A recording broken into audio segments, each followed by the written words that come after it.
یکم مئی 1886 کو امریکہ کے صنعتی شہر شکاگو کی 1200 فیکٹریوں کے مزدوروں نے 16 گھنٹے کام اور نامناسب اجرت کے خلاف ہڑتال کر دی، اور البرٹ پارسن نے مرنے سے پہلے کہا، تم اس آواز کو بند کر سکتے ہو، لیکن وقت بتائے گا کہ ہماری خاموشی ہماری آواز سے زیادہ طاقتور ہوگی۔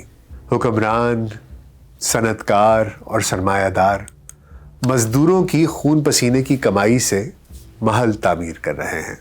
حضور اکرم صلی اللہ علیہ وآلہ وسلم کا ارشاد ہے، مزدور کو اس کی مزدوری پسینہ خشک ہونے سے پہلے دو، اس کو پھیرے نہ لگواؤ۔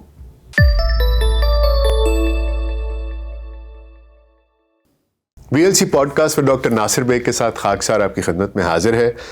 آج شاید آپ کو میری آواز تھوڑی سی مختلف لگے، کیونکہ کچھ دنوں سے I was under the weather, کچھ طبیعت ٹھیک نہیں تھی، زکام تھا، بخار تھا اور گلا بھی خراب تھا۔ تو اگر آپ کو آواز میں یا لہجے میں یا کوئی تھوڑی سی میری بات چیت میں کوئی بھول چوک ہو، کوئی اونچ نیچ ہو، تو میں اس کے لیے معذرت خواہ ہوں، کیونکہ آج 1 مئی ہے اور آج کا ٹاپک میرے دل کے بہت قریب تھا اور میں چاہتا تھا کہ اس کے بارے میں بات ضرور کی جائے۔ دن بھر کڑکتی دھوپ میں کرتا رہا جو کام، دن بھر کڑکتی دھوپ میں کرتا رہا جو کام، اجرت ملی تو ہاتھ کے چھالوں پہ رو پڑا۔ 1886 کی بات ہے۔ امریکہ اور برطانیہ میں سرمایہ دارانہ نظام عروج پر تھا۔ فیکٹریوں اور کارخانوں میں کام کرنے والے مزدور غلاموں کی طرح زندگی بسر کر رہے تھے۔ ان سے 12، 14 اور بعض جگہ 18 گھنٹوں تک کام لیا جاتا تھا، جبکہ معمولی معاوضہ دیا جاتا تھا اس کے عوض۔ انہیں کوئی چھٹی بھی نہ دی جاتی تھی۔ ہفتہ وار چھٹی کا کوئی تصور ہی نہیں تھا۔ مسلسل کام اور تھکاوٹ کی وجہ سے وہ بیمار ہو کر چھٹی کرتے تو مزدوروں کو نوکری سے ہاتھ دھونا پڑتا۔ سرمایہ داروں کو مزدوروں کی چھٹی کسی صورت بھی گوارا نہیں تھی۔ ظلم و جبر کا دورہ تھا۔ محنت کشوں کا کوئی پرسان حال نہیں تھا۔ حکومت اور فیکٹریوں کے مالکان کا گٹھ جوڑ تھا۔ اگر کہیں کوئی مزدور حق کی بات کرتا تو اسے بے پناہ تشدد کا نشانہ بنایا جاتا۔ پولیس کی مدد سے اس کو نشان عبرت بنا دیا جاتا، تاکہ باقی لوگوں کو نصیحت ہو جائے کہ اسی طرح کام کرتے رہیں تو بھلائی ہے۔ 1 مئی 1886 کو امریکہ کے صنعتی شہر شکاگو کی 1200 فیکٹریوں کے مزدوروں نے 16 گھنٹے کام اور نامناسب اجرت کے خلاف ہڑتال کر دی اور کام روک دیا۔ 3 مئی تک ہڑتال پرامن رہی، مگر حکمران طبقے نے اس ہڑتال کو غلاموں کی سرکشی سمجھ لیا تھا۔ 3 لاکھ سے زیادہ مزدوروں کی اس احتجاجی آواز نے سامراجی طاقتوں اور سرمایہ داروں کو ہلا کر رکھ دیا۔ ہڑتال سے نمٹنے کے لیے جدید اسلحہ سے لیس پولیس کی تعداد شہر میں بڑھا دی گئی۔ یہ اسلحہ اور دیگر سامان پولیس کو مقامی سرمایہ داروں نے مہیا کیا تھا۔ ریاستی مشینری حرکت میں آ چکی تھی۔ پولیس فیکٹریاں، کارخانوں میں گھس گئی، مزدوروں کو تشدد کا نشانہ بنایا۔ ایک فیکٹری میں تو پولیس نے فائرنگ کر دی، جس سے 5 محنت کش جان سے ہاتھ دھو بیٹھے، 20 زخمی ہو گئے۔ پھر 4 مئی کو اس واقعے کے خلاف مزدوروں نے احتجاج کیا اور ایک جگہ جمع ہو کر اپنے حقوق کے لیے آواز بلند کی، اپنے لیے اوقات کار مقرر کرنے کا مطالبہ کیا اور ایک ریلی نکالی جو شکاگو کی گلی کوچوں سے گزرتی ہوئی مارکیٹ چوک پہنچی۔ شرکاء کا ایک ہی نعرہ تھا، 8 گھنٹے کام، 8 گھنٹے کام۔ مارکیٹ چوک شکاگو میں ریلی کے شرکاء نے احتجاجی جلسہ کیا۔ پولیس نے مزدوروں کی اس ریلی کو روکنے کی کوشش کی۔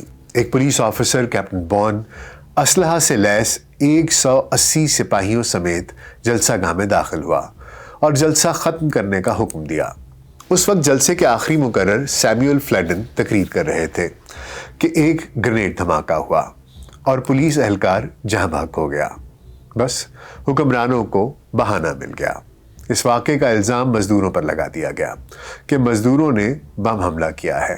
پھر ظلم کی وہ داستان رقم ہوئی جسے سن کر آج بھی روح کانپ اٹھتی ہے۔ پولیس نے جلوس کے شرکاء پر اندھا دھند فائرنگ شروع کر دی۔ سیدھی گولیاں لگنے سے لاتعداد مزدور مارے گئے اور بے شمار زخمی ہو گئے۔ شکاگو کی سڑکوں، چوراہوں، گلیوں کا رنگ سرخ ہو گیا۔ فضا میں اداسی چھا گئی۔ تاریخ دان کہتے ہیں کہ اسی وقت ایک محنت کش نے اپنی سفید قمیض اتار کر اس شہید مزدور کے خون میں سرخ کر کے لہرائی اور جد و جہد جاری رکھنے کا نعرہ لگایا۔ اسی وقت سے سرخ رنگ مزدوروں کی جد و جہد کا نشان بن گیا۔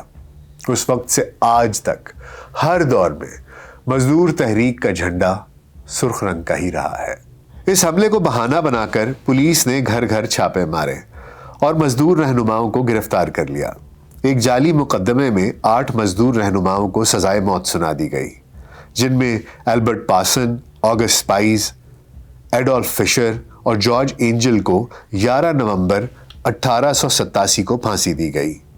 لوئس لنگ نے جیل میں خودکشی کر لی اور باقی تینوں کو 1893 میں معافی دے کر رہا کر دیا گیا۔ نومبر 1987 میں جن مزدور رہنماؤں کو پھانسی دی گئی، ان چاروں نے زندگی تو قربان کر دی، مگر اپنی تقریروں سے غریبوں میں جد و جہد کی ایک شمع روشن کر دی۔ ان مزدوروں کی تقریروں کے کچھ جملے اقوال زرعی کی حیثیت اختیار کر چکے ہیں، جیسے کہ آگسٹ اسپائز نے کہا تھا کہ غریب انسانوں کی آواز بلند ہونے دو ورنہ ان کی تلواریں بلند ہوں گی۔ اینجل کے الفاظ بھی امر ہو گئے، تم ہمیں مار سکتے ہو مگر ہماری تحریک ختم نہیں کر سکتے۔ فشر نے موت کی سزا تسلیم کرتے ہوئے کہا، ہم خوش ہیں کہ ایک اچھے مقصد کے لیے جان دے رہے ہیں۔ اور البرٹ پارسن نے مرنے سے پہلے کہا، تم اس آواز کو بند کر سکتے ہو لیکن وقت بتائے گا کہ ہماری خاموشی ہماری آواز سے زیادہ طاقتور ہوگی۔ 1 مئی مزدور ڈے کے طور پر پہلی بار 1890 میں ریمنڈ لیون کی تجویز پر منایا گیا اور مزدوروں نے اپنے حقوق کے حصول کے لیے احتجاج اور مظاہروں کے تسلسل کو جاری رکھنے پر اتفاق کیا۔ تمام مزدوروں کو رہا کر کے ان پر چلائے گئے مقدمات کے لیے اظہار افسوس کیا گیا۔ روزانہ 12 سے 18 گھنٹے کام کرنے کی بجائے 8 گھنٹے کا وقت مقرر ہوا، جس سے مزدوروں کو بڑی راحت ملی۔ مختلف ماہ و سال میں مزدوروں کے جو مطالبات تسلیم کیے گئے، ان میں 1 ہفتہ وار تعطیل، مزدور یونین بنانے کی اجازت، ملازمت کا تحفظ، لیبر کوڈ کا قیام، خواتین مزدوروں کے دوران حمل رخصت کے حقوق کو تسلیم کیا گیا۔ وہیں اسلام میں ہمارے نبی صلی اللہ علیہ وآلہ وسلم نے مزدوروں کی حالت زار کا مشاہدہ اور تجربہ خود مزدوری کر کے کیا تھا۔ اس لیے اسلام میں مزدوروں کے حقوق کی رعایت کے لیے خصوصی حکم ہے۔ مٹی میں اٹے مزدوروں کے ہاتھوں کی تعریف کر کے ان کی اہمیت بتائی گئی ہے۔ پسینہ خشک ہونے سے پہلے ان کی مزدوری کی ادائیگی کا فرمان جاری کیا گیا ہے۔ حضور اکرم صلی اللہ علیہ وآلہ وسلم کا ارشاد ہے، مزدور کو اس کی مزدوری پسینہ خشک ہونے سے پہلے دو، اس کو پھیرے نہ لگواؤ۔ اجرت کا فیصلہ کام کرنے والے پر نہیں، مزدور پر چھوڑا۔ ان کی صلاحیت و طاقت سے زیادہ کام لینے سے منع کیا اور ان کی ضروریات پر توجہ مرکوز رکھنے کی ہدایت کی۔ حضرت عبداللہ بن عمر سے روایت ہے کہ رسول اکرم صلی اللہ علیہ وآلہ وسلم نے ارشاد فرمایا، مزدور کو اس کی مزدوری اس کے پسینے خشک ہونے سے پہلے دے دو۔ حضرت انس سے روایت ہے کہ آپ صلی اللہ علیہ وآلہ وسلم نے فرمایا، 3 شخص ایسے ہیں کہ قیامت کے دن میں ان کا فریق ہوں گا۔ ان میں سے ایک وہ ہے جو کسی مزدور کو اجرت پر رکھے، اس سے پورا کام لے لے اور اجرت نہ دے۔ حضرت ابو مسعود انصاری کہتے ہیں، ایک دفعہ میری ایک لونڈی بکریاں چرا رہی تھی کہ کچھ دیر وہ بے پرواہ ہو گئی۔ اس کی بے پرواہی سے بھیڑیا آیا اور ایک بکری لے گیا۔ میں دیکھ رہا تھا، میں لونڈی کے پاس گیا اور غصے میں اسے زور سے تھپڑ مارا اور کہا، بے پرواہ بیٹھی ہوئی ہو، بھیڑیا آ کر بکری لے گیا ہے۔ جب زور سے تھپڑ مارا تو پیچھے سے آواز آئی، ابو مسعود، اس کو تھپڑ مارنے سے پہلے یہ سوچ لو کہ تم سے طاقتور بھی کوئی اور ہے جو تمہیں دیکھ رہا ہے۔ میں نے پیچھے مڑ کر دیکھا تو یہ کہنے والے رسول اللہ صلی اللہ علیہ وآلہ وسلم تھے، نیچے والے پر ظلم کرتے ہو، یہ بھی سوچنا چاہیے کہ میرے اوپر بھی کوئی ہے۔ مزدوروں کے حقوق پر جو باتیں اسلام نے کی ہیں اس سے زیادہ کسی کے ہاں موجود نہیں ہیں۔ گزرے دور میں مسلمان بڑی حد تک ان احکام پر عامل رہے، اسی لیے اسلامی تاریخ کے کسی دور میں مزدوروں کے احتجاج اور مظاہرے کی کوئی تاریخ نہیں ملتی، اور دوسرے مذاہب کے مالکان کے مقابلے میں مسلمانوں کے ہاں کام کرنے والے مزدوروں کی حالت قدرے بہتر رہی ہے۔ حضرت ابو ذر غفاری اور حضرت عبداللہ بن عمر کا معمول یہ تھا کہ جیسے کپڑے خود پہنتے تھے ویسے ہی ملازموں کو پہناتے تھے۔ ایک دن ایک آدمی نے حضرت ابو ذر غفاری سے کہا کہ آپ نے جو اتنا قیمتی لباس پہنا ہوا ہے ویسا ہی اپنے غلام اور ملازم کو پہنا رکھا ہے، اس کو کوئی ہلکی پھلکی سی چادر کافی تھی؟ فرمایا نہیں بھائی، میں نے رسول اکرم صلی اللہ علیہ وآلہ وسلم کو یہ فرماتے ہوئے سنا ہے کہ یہ تمہارے ماتحت ہیں، جو خود کھاتے ہو ان کو بھی وہی کھلاؤ، جو خود پہنتے ہو ان کو بھی وہی پہناؤ، اور ان کی طاقت سے زیادہ ان پر کام نہ ڈالو، جتنا کر سکتے ہیں ان سے اتنا کام لو، اور اگر زیادہ کام اس کے ذمے لگا رہے ہو اور تمہیں اندازہ ہے کہ یہ اکیلے نہیں کر سکتا تو پھر اس کے ساتھ مل کر کام کرو۔ دیکھیے، مزدور اپنی دن رات کی محنت سے وہ کارنامے انجام دیتا ہے کہ عقل دنگ رہ جاتی ہے۔ محنت کش افراد گھروں اور عمارتوں کو حسین اور خوبصورت بنا کر ملک اور شہر کی رونق میں اضافہ کرتے ہیں۔ کھیتوں اور کھلیانوں میں اپنے خون پسینے کی محنت سے وہ غلہ اور اناج تیار کرتے ہیں جو ہماری صحت کا ضامن بنتا ہے۔ مزدور اپنے رزق کی خاطر دوسروں کے گھروں کی تعمیر میں ساری زندگی گزار دیتے ہیں اور اپنے لیے زمین پر ایک گھر بھی نہیں بنا سکتے۔ دوسروں کی فرمائشوں کے مطابق گھروں کی تزئین و آرائش میں ساری زندگی صرف کر دیتے ہیں، لیکن اپنے لیے خوشی کا ایک لمحہ بھی انہیں نصیب نہیں ہوتا۔ نہ صرف یہ بلکہ صاحب ثروت افراد کے زیر عتاب بھی رہتے ہیں، یہاں تک کہ اپنے حقوق بھی اس طرح مانگتے ہیں جیسے کوئی گناہ کر رہے ہوں۔ اس بے بسی اور بے کسی کو اقبال نے کچھ یوں بیان کیا ہے: مکر کی چالوں سے بازی لے گیا سرمایہ دار، مکر کی چالوں سے بازی لے گیا سرمایہ دار، انتہائے سادگی سے کھا گیا مزدور مات۔ ہمارے ہاں مزدوروں کی مراعات اور سہولیات کا کوئی خیال نہیں کیا جاتا، یہاں تک کہ مزدوروں کے عالمی دن پر جو خاص ان کے لیے سال میں ایک مرتبہ آتا ہے اس پر بھی یہ غریب مزدور چھٹی نہیں کرتے۔ اپنے اور گھر والوں کا پیٹ بھرنے کے لیے نہ سردی، نہ گرمی، نہ بارش، نہ دھوپ، کسی چیز کی پرواہ نہیں کرتا، یہاں تک کہ آرام کی بھی پرواہ نہیں کرتا، اور آخری سانس تک محنت کش مزدور ہی رہتا ہے، جس کے نتیجے میں اس کا دامن ہمیشہ خالی ہی رہتا ہے۔ کوئی تو پاکستان کے ارباب اختیار کو یہ بتائے کہ کرائے کے مکان، نہ آنے والی بجلی اور گیس کے بل، کچن کے اخراجات، 2 بچوں کی تعلیم و تربیت اور خود میاں بیوی کا خرچہ آج کی اس مہنگائی کے دور میں 32,000 روپے میں ناممکن ہے۔ اگر ممکن ہے تو پاکستان کے وزیر خزانہ سے یہ درخواست کی جائے کہ اس کا ایک بجٹ بنا کے ہمیں بھی بتا دیں۔ 1 مئی کے بارے میں ایک اور روایت بھی بڑی مشہور ہے، وہ بھی آپ کو بتائے دیتے ہیں کہ کچھ مورخین کی نظر میں 1 مئی کو بین الاقوامی سطح پر منانے کی اہم وجہ کوئی اور ہی ہے، اور وہ پوشیدہ حقیقت یہ بتاتے ہیں کہ یہ دن سیکولر یورپی تہذیب میں فلورا نامی یونانی دیوی کی یاد میں منایا جاتا ہے، اور یہ دن یورپی تہذیب میں مزدوروں کے عالمی دن سے بھی بہت پہلے کا منایا جا رہا ہے۔ اس دن کو منانے کی خاص وجہ یہ بھی بتائی جاتی ہے کہ 1 مئی کو پھولوں کی دیوی فلورا کی شادی ہوا کے دیوتا کے ساتھ ہوئی تھی۔ کہتے ہیں کہ قدیم یونان میں مئی کے شروع میں بہار کے میلے کا آغاز بھی کیا جاتا تھا، اور اس میلے کو فلورا کے نام سے ہی منسوب کیا گیا تھا۔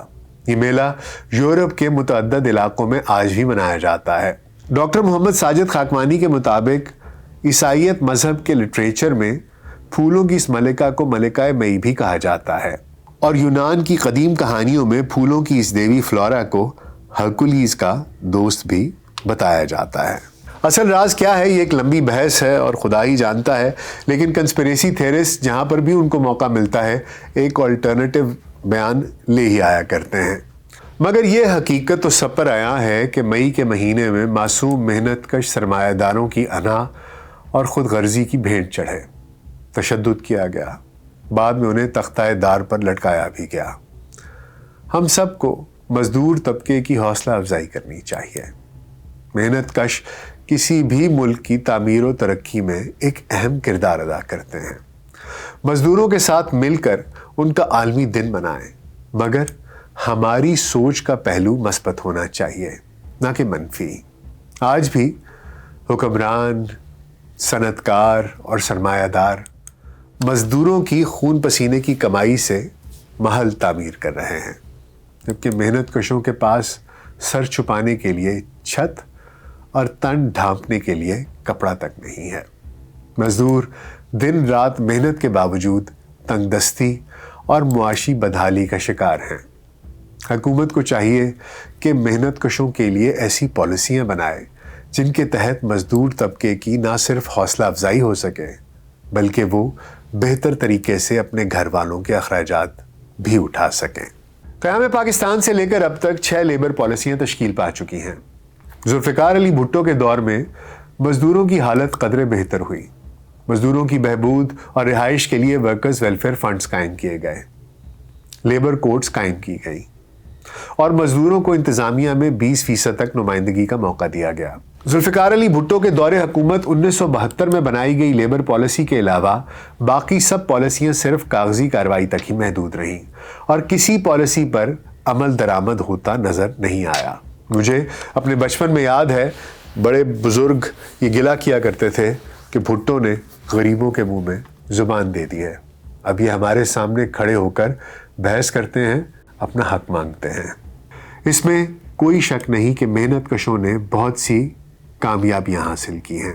محنت کشوں کے حقوق کے تحفظ کے لیے انٹرنیشنل لیبر آرگنائزیشن کے تحت محنت کشوں کو درپیش مسائل کے تدارک کے لیے کوششیں کی جاتی ہیں، مگر 1886 سے آج تک مزدوروں اور سرمایہ دار طبقوں کی جنگ جاری ہے۔ یہ حقیقت بھی اپنی جگہ اٹل ہے کہ دنیا بھر میں آج بھی مزدور انتہائی نامساعد حالات کا شکار ہیں اور دن بدن مزدوروں کی حالت خراب ہوتی جا رہی ہے۔ اب بھی کام کی جگہ پر حفاظتی آلات نہ ہونے کی بنا پر لاکھوں مزدور مر جاتے ہیں۔ لاکھوں کارکن مختلف جگہوں پر کام کی نوعیت کی وجہ سے بیمار ہو کر جان سے ہاتھ دھو بیٹھتے ہیں، جبکہ زرعی شعبے سے منسلک محنت کشوں پر تو قوانین محنت کا اطلاق ہی نہیں ہوتا۔ 1 مئی انسانی تاریخ میں محنت و عظمت اور جد و جہد سے بھرپور استعارے کا دن ہی نہیں، بلکہ 1886 میں شکاگو میں سرمایہ دار طبقے کے خلاف اٹھنے والی آواز نے دنیا بھر کے کارخانوں، کھیتوں، کھلیانوں، کارخانوں اور دیگر جگہوں پر کام کرنے والے لوگوں کو ہی طاقت نہیں بخشی، بلکہ 1 مئی انسانی ترقی اور تمدن کی تاریخی بنیاد ہے۔ اس کے بعد انسانی سوچ میں بہت وسیع پیمانے پر تبدیلیاں واقع ہوئی ہیں۔ جو کام کبھی کوئی سوچ بھی نہیں سکتا تھا وہ ممکن ہوئے۔ دوسروں کی بات سننے کا حوصلہ پیدا ہوا۔ قیام پاکستان سے اب تک مزدور جس چکی میں پس رہے تھے ابھی بھی پس رہے ہیں۔ خون پسینے سے ملک کی تعمیر کرنے والے، ملک کا مقام بلند کرنے والے اپنے مقام سے ابھی تک محروم ہیں۔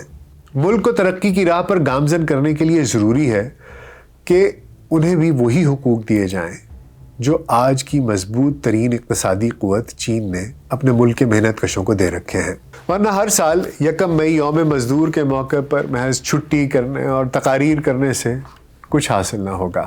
گزشتہ 50 سالوں سے یوم مئی پاکستان میں منایا جا رہا ہے، لیکن آج بھی مزدور یہ دہائی دیتا سنائی دیتا ہے کہ تو قادر و عادل ہے مگر تیرے جہاں میں ہے تلخ بہت بندہ مزدور کے اوقات۔